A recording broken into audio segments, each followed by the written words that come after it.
Welcome to the Workology Podcast, a podcast for the disruptive workplace leader. Join host Jessica Miller-Merrill, founder of Workology.com, as she sits down and gets to the bottom of trends, tools, and case studies for the business leader, HR, and recruiting professional who is tired of the status quo. Now here's Jessica with this episode of Workology. Welcome to the Workology Podcast, sponsored by WorkologyCouncil.com. Now, I haven't talked a lot about remote work or hybrid return to office here on this podcast because it's been a lot of starts, a lot of stops, a lot of starts again, and everything in between. In fact, I feel like everybody's talking about this. But imagine for me, picture this. You're an organization who decided to go remote first or remote only. In fact, my organization, we at Workology, we are a remote-only company. But I wondered, how does remote only work when you're a large organization? How do you get started with remote? Well, that is exactly what we're going to be talking about today. Everything with remote first. How do you make the transition? What's involved? What kind of resources and tools and processes do you need in order to be successful? So today, I am joined by Darren Murph. He's the head of remote at Gitlab. As head of remote, Darren works at the intersection of culture, operations, people, talent branding, marketing, and communications. All my favorite things. He holds a Guinness World Record in publishing and authored Gitlab's Remote Playbook and Living the Remote Dream. Gitlab is the world's largest all-remote company with over 1,500 team members in 67 plus countries, with no company-owned offices. Darren, welcome to the Workology Podcast. It's a pleasure. Thanks for having me, Jessica. What is the Guinness World Record in publishing? I am the world's most prolific professional blogger. So I was managing editor at a consumer tech pub called Engadget for almost 8 years. And during that time, I composed over 17,000 articles in 4 years, which breaks down to an article published every 2 hours, 24/7, 365 for 4 consecutive years. Makes me a bit tired just mentioning it, but that's the record and it still stands today. And this is just you that did all this content. You didn't have a team. Well, it was me writing it. We had an amazing globally distributed team that created epic systems for me to write really fast and publish really fast. But yes. Wow. Okay. Well, that's not what this podcast interview is about. That is another conversation for another time, but I am extremely impressed. I want to start off with some background. How did your career trajectory lead you to the head of remote role? I designed my life for the lifestyle that I thought would be most fulfilling and most beneficial to my family and community. And then I found career paths that would manifest that into reality. Most people take the opposite approach. They determine what they want to do in life, and then they allow their employer to determine where and how they spend 50 to 80% of their entire life. And that always felt like a catastrophic misalignment to me. And so I chose what was at the time the more difficult, the more stubborn path of flexibility. Remember, 15, 18 years ago, it wasn't exactly easy to find a workplace that would empower you to work remotely. But once I had a taste of it, I felt like it was life's greatest cheat code. And that put me on a path that led me to Gitlab. I love it. And you're full of like really great cheat codes. And before we hit record, I was learning all kinds of things. I want to link to some resources in our show notes, but I wanted you to talk a little bit about the proliferation of new leadership roles like the head of remote. Yeah, so we pioneered the head of remote role at Gitlab. I joined in mid-2019. We were around 700 people at the time. We have now scaled to over 1,500 and became a publicly traded company in October of 2021. And what you're seeing happen in the broader space is that COVID has forced many companies into a position that Gitlab chose to be in from inception. And many progressive companies are realizing that to truly lead their teams into a new future, mind you, the future of work isn't something that will happen to you, it's something you build. So who's going to build that? It has to be a leader. I actually want to mention some research we did on this last year in the Remote Work Report. We surveyed around 4,000 people globally. And this was in the middle of the pandemic. And one of the takeaways was if remote work was no longer an option, 1 in 3 said they would leave their job. Fast forward to today, you're seeing the great attrition, the great resignation. All of that is playing out, as in the people weren't lying. And now that companies are grappling with the reality that this is the greatest transfer of institutional power that we've seen in our lifetimes, they realize that there's going to need to be a leader, someone that understands the intersection of strategic communications and behavioral change and upskilling, building digital infrastructure. This is a massive re-architecting, and the most progressive companies are leaning into it, and they're hiring talented people to steward this as soon as possible. So you and I have both been working remote for some time. And so this didn't really impact me, the pandemic, and it didn't impact my team. But what I did realize, and what you're saying, is that people like remote for a number of different reasons, but it's also a lot harder to lead remotely and to be a good leader and to sustain high levels of productivity when you're working remotely than it is when you're all in a cubicle farm together. And there's a manager who is walking by your computer desk every, 5 to 10 minutes. The office is a crutch. The office makes up for a lot of the voids that companies should have put intentionality on for many years, but got away with not doing it. And I want to click into one of the elements that you said, which is remote management is hard. I don't disagree with that, but I'll say it's even harder if you're trying to manage with vestiges of the office first landscape still an integral part of your culture. And that is where I think most of the organizations who have been forced into remote are struggling the most. They are working with people who opted into an office first culture with office first tools, and now they're being asked to do something dramatically different. It is going to be difficult. It will require iteration, and it will require time to get this right. Agreed. And I agreed with your statement. I'm seeing a lot of managers struggling right now. And really it is about what you were saying earlier, systems and processes, and thinking with a remote first mindset. I'll give you a simple example for my team.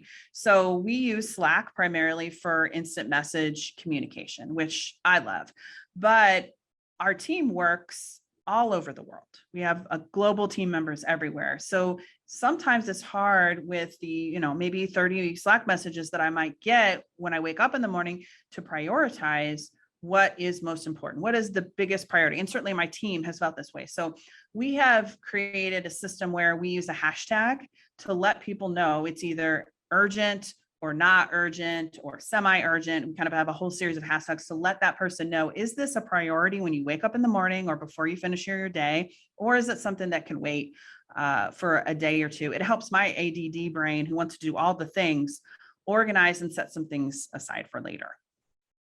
Absolutely. And systems and processes are critical. I've never seen a great remote team that wasn't great at writing and documenting and adding taxonomy and context. In an office, you get these implicit vibes of what matters and what's important. But in a remote setting, you have to convert everything which was implicit or implied to explicit. And it can feel awkward documenting some of these things around communication mediums. Like, do we really need to have hashtags on urgency? Actually, you do. And I would argue that even if you go into a hybrid mode or all back in the office, these signals are really, really useful. They add clarity, they reduce ambiguity. And on the whole, that's a big benefit. And we have documented this in the Remote Playbook. You kind of mentioned this at the top of the call. We have shared this freely and publicly with the world. This is a blueprint of how you can architect your own transition. It's at allremote.info if you want to check it out. It's free to read. We've had over 150,000 leaders around the world digest this over the past 2.5 years. And we're hopeful that more will latch onto this and share. Gitlab thrives in transparency, and we want to share as much as we can with the world to make it a better place for all. And I absolutely love that about you and about GitLab, because the resource that you have with the remote playbook, which we're going to have in the show notes over on workology.com too, or you can probably just Google GitLab remote playbook if you don't remember the domain name, and you'll be able to get there. But it's helping that thousands or hundred thousands of leaders understand this fundamental shift and how they can set their teams up for success. Because in my mind, like that's really what it's all about as a leader. Like, what can I do? How can I think about systems and processes and training that is going to ensure that my team feels good about their work and then does the things that I've asked them to do in the right amount of time, and we meet our deadlines and customer expectations. Absolutely. And when you empower people to do that on their own terms, living their best life, you end up getting the best out of them. It's very much a positive flywheel. Agreed. Well, I want to talk a little bit more about your job title, because head of remote sounds awesome. Let's talk about how your very intersectional role works in practice. Walk us through what the head of remote does, and what should we expect if we're going to be hiring a head of remote? It helps to think of this role as the chief of staff for the entire company, or perhaps Grand Central Station for the entire company. Your legal team and your engineering team and your comms team will all speak slightly different languages, but the common thread that will connect all of them is that they're all remote and they're all distributed. And so you need someone, if not an entire team, devoted to making sure that the right dots are being connected, that you're laying proper groundwork and infrastructure for how we communicate, how work gets done, where goals and objectives are shared, enhancing visibility and transparency so that people feel a sense of team belonging, even if they aren't in the same physical space. And so it works mostly in the middle of all of that. It's operationalizing how we work and then structuring documentation such that people can find it and add to it.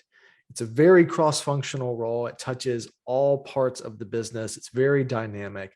And I have seen organizations place this in terms of reporting lines all over the org. It depends on the size and the scale of the company. And for some companies, it reports directly to the CEO. For some, it reports into finance if there's a lot of corporate real estate to manage. For others, it reports into people operations. And for others, it reports into communications and marketing. Remember, this is all about storytelling. You are stewarding change. If you just lay out a bunch of policies, people will see that as a mandate. You can't galvanize people with that.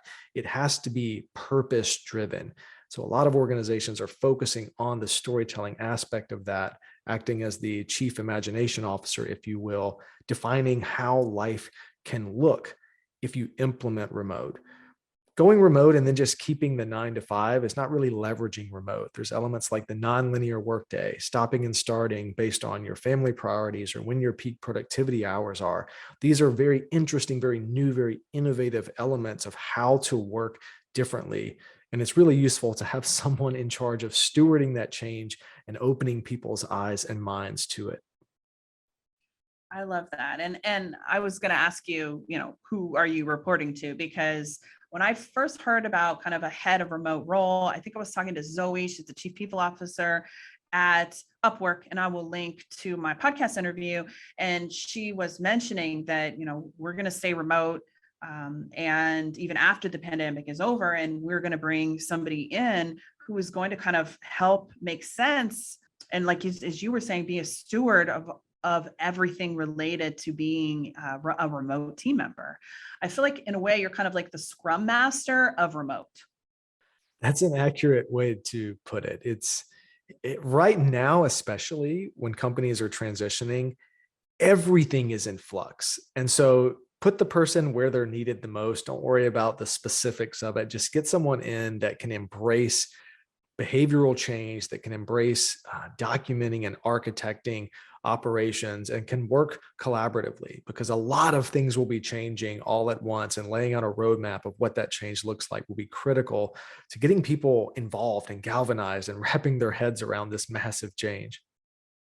This is so interesting. So I want to go back to talking about before the global pandemic, because as you were saying that GitLab is really a pioneer in remote first work or remote only work. So talk to us a little bit more about how this came to be and kind of what you and the rest of the team have put together in terms of not just your position, but maybe some more about the infrastructure. The first 3 people to work at GitLab were in 3 different countries, and they didn't exactly want to relocate to each other's countries. So in some ways, it happened by default. GitLab was all remote from inception. And I credit our CEO and co-founder, Sid Sibrandy, with having amazing conviction over 10 years ago that remote work was not an obstacle to overcome, and it wasn't a perk that you would just share with the most talented employees. It was a strategic advantage that could create massive leverage when you were scaling a hypergrowth company. And 10 years ago, 11 years ago, this was radical.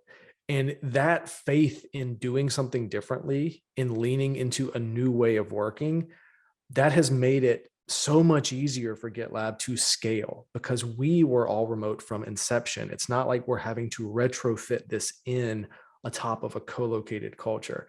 So starting that way made it a lot easier. And what you'll find is that executive sponsorship in the midst of this change is critical for companies who want their future to look different than their past.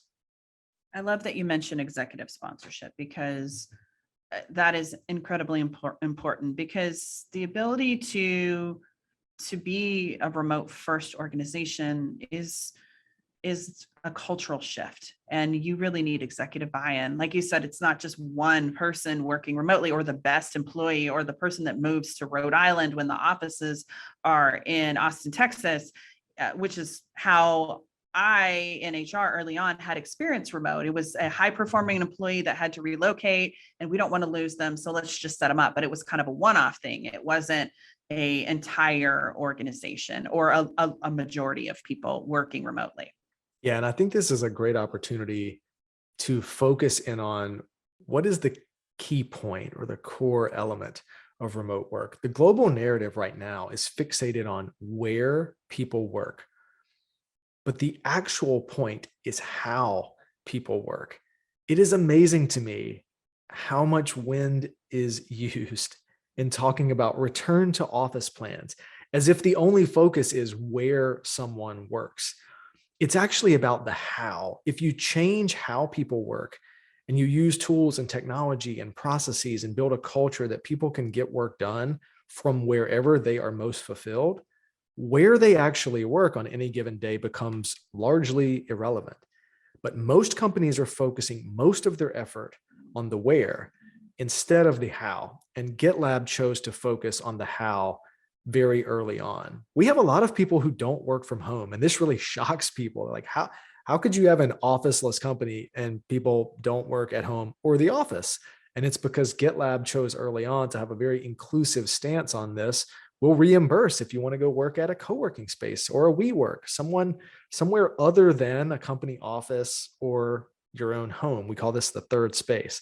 So these are the types of innovations that once companies have their eyes open to it, you realize that you have a lot more options than you may have thought in the past. I love it. And I also own a co-working space. So I'm definitely, I like being able to go to the office. I'm here now recording the podcast and my team will come in, if they're local here in Austin, and I'll see them. But I don't have to be in a space, but sometimes it's nice to have a change of scenery and a place that I'm familiar with that isn't a crazy coffee shop or my house, where my husband and my daughter are also doing remote things. My daughter goes to virtual school. She is in 7th grade, and my husband, he has worked remotely for, I don't know, over 10 years. So sometimes you just need to get out and have some separation, and the co-working space is a nice place. Sometimes it's the best place and the preferred location for someone to get things done, but it's really a personal choice on where and how they choose to work.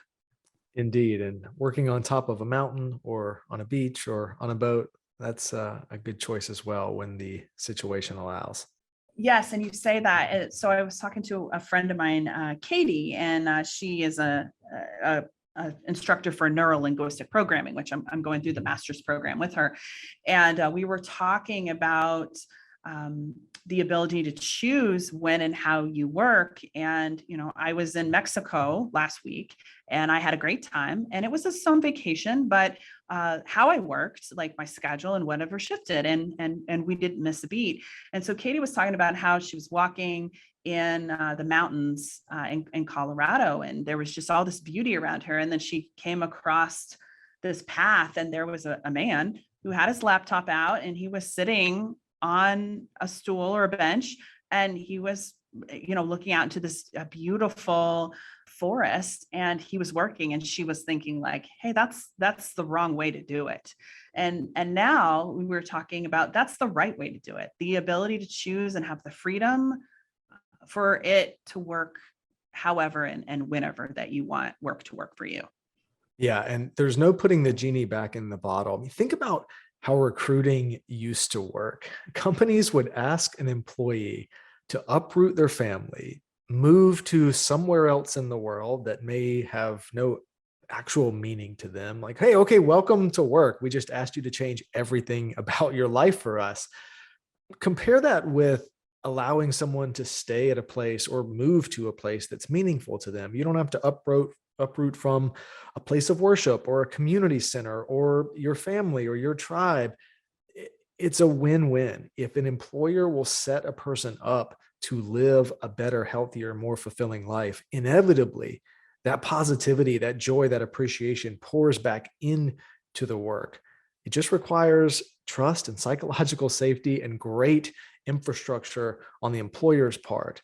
And I am hopeful that in the next few years, the most progressive employers will recognize that and put a lot more intentionality into making that a reality. So let's talk about that a little bit. I want to talk a little bit of how we unlearn these traditional roles or expectations as an employee or as a leader, because productivity is really the name of the game when it comes to the workplace. So how do we unlearn these things when we are looking at being a remote organization? Unlearning or deprogramming, whatever you call it, is really critical. And so shout out to the learning and development teams around the world. This is your moment. You need to make sure that when you're onboarding new employees into a remote space, that you explicitly tell them what is different about where they are probably coming from. Remember, people come in with all sorts of baggage and expectations from past career moves. But now is an opportunity to tell them what work looks like at your place. And I'm going to click in here on values. At GitLab, if you look at our values page, it's public to the world. If you Google GitLab values, you'll find it. We have 6 core values, but what you should pay attention to are the sub-values beneath each of those. Our values are not just words that we aspire to. They are literal operating principles. One of them is short toes. It explicitly says that people are expected to collaborate with short toes. Anyone can contribute feedback or input or ideas in anyone else's domain, and you're expected to receive that input with short toes. You can't step on anyone's toes. This is an explicit activity. This explicitly defines an element of how we collaborate. And so when you put emphasis and effort into the values and you read through all of these, you get a really firm understanding of what it's like to work in a given place. And by seeing that, it helps you unlearn. For example, if you were scared of stepping on toes at your prior org, well, now we're helping you unlearn that. And we're helping you learn what short toes looks like. So for remote companies making the transition, if you haven't taken a look at your values lately, now is an amazing time to do that. They will be integral in helping folks unlearn the old ways and learn the new ways. That is so important. And we probably haven't taken a look at our core values in a while, but and I hope that those who are listening are considering going remote, at least hybrid. I mean, this is, I think, the first full week that the Google, as we're recording this, Google employees have went back to work. I think that back to the office. Back to the office. Sorry. Yes. There we go. Yeah. Whoa. Okay. They've had vacation for the last 2 years. That is not what that has been. It's funny how you can have a Freudian slip like that. But a lot of people think that remote work is not working, which is definitely not the case. So I want to transition and talk a little bit more about the playbook. As I mentioned, we're going to link to this in the show notes, the remote playbook for organizations. How did you all begin this project? And then what was the expectation with this? When I joined the company, my first objective was to rigorously document how we worked remotely. So to give you context, there were around 5 pages in the 2,000-page GitLab handbook devoted to remote work. So over the course of 9 or 10 months, that was taken from 5 to almost 50. So I personally added over 100,000 words to the GitLab handbook, explicitly defining how we worked at the company. And then COVID hit, and it became very clear to all of us that GitLab had more of this documented than any other organization in the world. And our open core philosophy essentially placed a burden of responsibility on us to distill this down and amplify it and get it out to as many people as possible. And that's how the Remote Playbook was born. We took those 100,000 words, almost 50 separate guides, everything from how we do meetings to how we look at asynchronous communication to what should parents do in a remote setting, the full gamut. And we distilled it down into 30 or 40 pages in a beautifully illustrated guide that essentially acted as a blueprint. So you could have no experience whatsoever with remote work. You could dig into this guide and you could start putting the pieces together and start architecting what your future would look like. And so that was early on in 2020. And as I mentioned, over 150,000 times this has been downloaded. And I have so much anecdotal data, LinkedIn messages and Twitter DMs from people all over the world, from governments to hospitals, all sorts of organizations that have said, thank you so much for distilling this down, for putting it out there, for making it freely available. It's really powerful. GitLab's fingerprints on org design will be all over the world in this transition. Really an exciting time for us. And I'm very honored to have had the platform to share that. Well, and I love that you have taken 100,000 words. Hats off to you, number one. Not surprised given your Guinness World Record spot, but to make it really digestible and breaking that down into what the essentials are for someone, I think is incredibly important. Let's take a reset. This is Jessica Miller Merrill, and you are listening to the Workology podcast sponsored by WorkologyCouncil.com. I'm talking with Darren Murph. He's the head of remote at Gitlab. The Workology Council is a mastermind community for HR leaders. We are a group of HR professionals with a common goal to succeed by leveraging the influence, resources, and expertise of others on an annual basis. This will be the HR business tribe that you've wanted to be a part of for your entire career. Learn more and apply at WorkologyCouncil.com. I want to ask a really big question, because I would think that most maybe HR leaders who are listening to this podcast might be like, okay, all this sounds great, but what is the benefit or an important benefit or the important benefits of a shift to remote work? Because we do need to have that executive sponsorship and buy-in from the leadership team. So what are the benefits that you've seen at GitLab, and then also from maybe those anecdotally or the research that you've done that you've heard from? What are the benefits to a remote work organization? It significantly de-risks your business, and it gives you an incredible ability to make your organization more inclusive and diverse. So I'll start with the first one. If you can uncouple or decouple the results that you drive from a specific piece of geography, you are now fundamentally more resilient as a company. And as we have seen in the past 2 or 3 years, you never know when a specific city or region of the world will come under attack or will be operating differently than it was the day before. And if your business is tied to that geography, then you are more at risk than a company which is remote or globally distributed, where business can, to a large degree, continue as usual, no matter what's happening in the world. The second element is you are able to hire the world's best talent. And it is amazing to me how many people have tucked their heads in and they really haven't put themselves out there for certain jobs and certain roles and certain industries because they've been ashamed of their address. You've all heard of people who will change their names on a resume because they think that it will be a disadvantage if they share their real name in the recruiting function. Well, I've never put my address in North Carolina on a resume for similar reasons. Who would apply for a job in San Francisco or New York with North Carolina on the resume? And this happens all over the world, but it's rarely talked about. So when you open your recruiting funnel to everywhere in the world, or at least more regions than before, I understand there are legal complexities to be worked through, you're able to find people that you otherwise wouldn't. These people have been ostracized from the workforce, military spouses, working parents, those with mobility challenges. They have largely been below the radar. Now is your opportunity to pull them into your workforce. I have the immense privilege to work with people in over 67 countries. The amount of diversity of thought and opinion and perspective that you get with that, it is incredible. It's like a PhD every day, and it always challenges the bubble that I'm in. And I think more organizations are realizing that by looking globally, they can infuse some of that energy into their own company.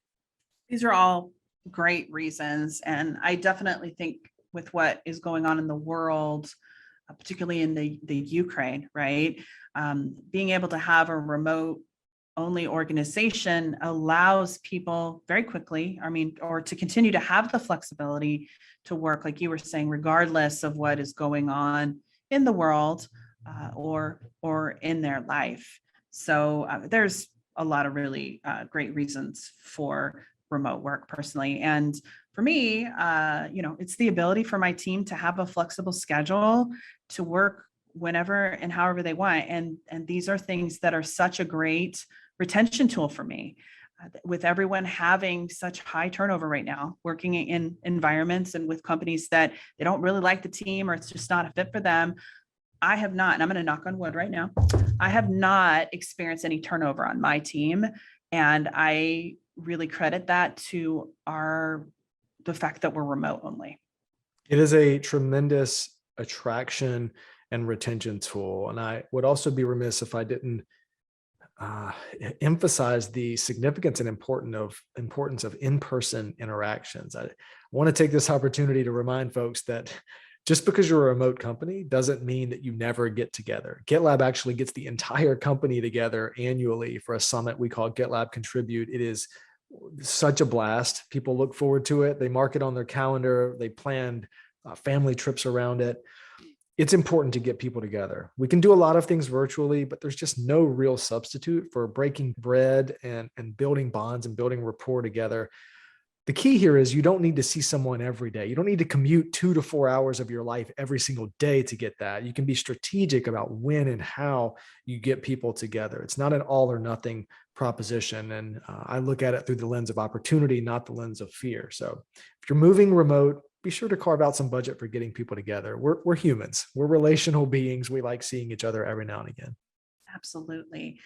So I wanted to ask you about any advice maybe you can offer up to HR leaders on how to communicate the need for a position like yours, a head of remote role, to the executive team or a board of directors. So if you were expanding globally and you said, all right, we need to open 7 new offices around the world, what are the chances that you would hire an architect, an office manager, a workplace experience designer? At least one, maybe one for every site. It would almost go without saying. This would just happen. So if your entire workforce is now moving into this office called the world, the universe, it probably will go a lot better if you have someone leading that change. It really begins with the understanding that this is not just a perk that you're going to offer. This is a massive re-architecting of all of your operational underpinnings. This calls into question your values, This is everything. This is how people are going to work, how they're going to experience you as a company. It deserves a leader. This is way too big to leave at the whims of, oh, we'll figure it out as we go. And I've seen some major success stories. Simpress is a great one. Early on in the pandemic, their CEO sent an email to the entire company and said, we're going to be remote first. Now, full disclosure, we don't know what that looks like. We're building it as we go, but we are committing to this, and it helped get everyone on board. I touched on this earlier, but absolute executive sponsorship is critical to defining what the future looks like. And this company can't have all of their employees working from home. They have a manufacturing arm where some people have to work on site, and yet they are still moving as virtual first, as remote first as possible to create as much inclusivity, as much flexibility as possible. And if they're moving toward a more documentation focused company, this even helps those who do go on site. They have easier and better access to knowledge. They don't have to wait for someone to wake up on the other side of the world to tap them on the virtual shoulder.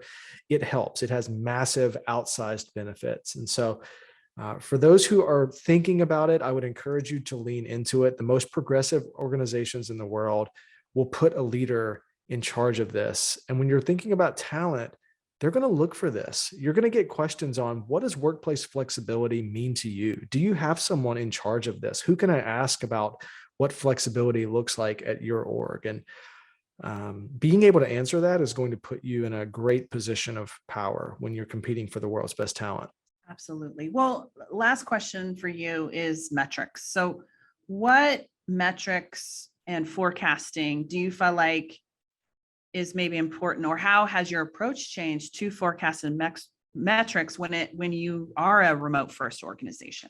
At Gitlab, we're all about boring solutions. This is, again, one of our sub values. So try to find the most boring way to solve a problem and then celebrate that. So we're all about boring solutions, not emphatic or glossy or polished solutions. I would say start small here. We're really big on learning and certifications. So if you embed a remote work fundamentals course or module into your onboarding, make it a goal that 100% of new hires do this, but also 100% of existing hires go back and essentially reboard with this new mechanism, this new module, making sure that 100% of your workplace is 100% aligned and on board with what the future looks like. The other thing I would look at is surveys. Now, the question will be different for each organization, but you can ask things like, do I feel like my manager is supporting me in workplace flexibility? Do I have the right tools and technologies to do my role from anywhere? Do I feel that my organization is more or less equipped to handle the remote transition than 6 months ago? These are the kinds of things that will give you key insights on how you can design your organization to best suit your workforce. This is going to be critical for leaders who are shaping the transition, because the people that are in the best position to advise you on what your specific org needs are the people that already work there. And so have conviction about what people need, but also don't be afraid to ask and then respond with what folks are lacking. And if you already have an employee survey, you can add some questions in or look for feedback in a different way. I feel like slicing and dicing your information and looking at the responses from your employee engagement survey, remote versus on-site, it might also provide you with some really good resources or important points that you might have otherwise missed. Indeed. And I do want to give one point of advice here on the thought of hybrid. I have found that a lot of leaders will come to the conclusion that hybrid remote is the best of both worlds. But without extreme intentionality, it winds up being the worst of both worlds, because it invites a tier A team and a tier B team. And there's very little equity in access to information and access to promotion. This is what we call proximity bias. It's almost impossible to avoid in a hybrid setting. I actually go so far as to say there is no such thing as hybrid. You're either going to be a virtual first or remote first organization, or you're going to be an office first organization that allows some people to work outside of the office. And this goes back to looking at the how, not the where. If you audit all of your workflows, you need to make sure that all of them can be done as virtually as possible. This is what I mean by remote first or virtual first. In an office first environment, you may still have physical whiteboards, for example, where people can collaborate in the room, but there's no broadband connection. There's no way for people outside of that room to contribute. Pay attention to this. Hybrid is really, really, really hard to get right. And so if you're going down that path, you absolutely need a head of remote to try to equalize those two playing fields as best as you can. Well, I appreciate, Darren, that particular point, because I do absolutely agree with you, because it's so hard to stream a presentation with a group of people, like on a Zoom call or whatever, and having your remote people there, and for them to feel like they're contributing in the same way and being able to make suggestions and recommendations. So it will definitely be an interesting time over the next, I feel like 6 months to 5 years, seeing how those organizations that did decide to move forward with hybrid have fared. Yeah, we should do this again in 5 years. It'll be fun to see what's changed. Yeah, maybe we'll be maybe it'll be a new VR experience on the Workology podcast, where we'll be able to have people in the room. Who knows in terms of what's next for us it's going to be like. But I really appreciate your time. Where can people go to learn more about you, Gitlab, and the Remote Playbook? You can learn more about me on Twitter. I'm at Darren Murph. And you can visit allremote.info to download the Remote Playbook, as well as GitLab's Remote Work Report. And by the way, we're running a new survey on that right now for our refreshed 2022 edition. I'm really excited to see what the data tells us. Well, I can't wait to see that new data. And please go ahead and connect with Darren, because as you have heard, he has so many great insights to help support your organization and your efforts to be a remote organization. So thanks so much. Absolutely. Thanks for having me. Godspeed. I love this interview. I love everything about Darren. I love everything about GitLab and all the resources they are sharing, setting you and your organization up for success to be a remote first or remote only organization. I love being able to sit down with workplace leaders in brand new roles, like head of remote. How cool is that? I think we're going to see more of these leadership roles within HR. So I want to get you ready. What does this look like? And introduce you to Darren. I appreciate Darren taking the time to talk with us, share his expertise and all the resources with us today. And I want to thank you for listening to the Workology podcast, which is sponsored by workologycouncil.com. This podcast, the Workology podcast, is for the disruptive workplace leader who is tired of the status quo. You know it, I know it, that's you. We are all ready to move forward to whatever the next stage of the workplace and the world will look like. This is Jessica Miller Merrill. Until next time, you can visit workology.com to listen to all our episodes of the Workology podcast.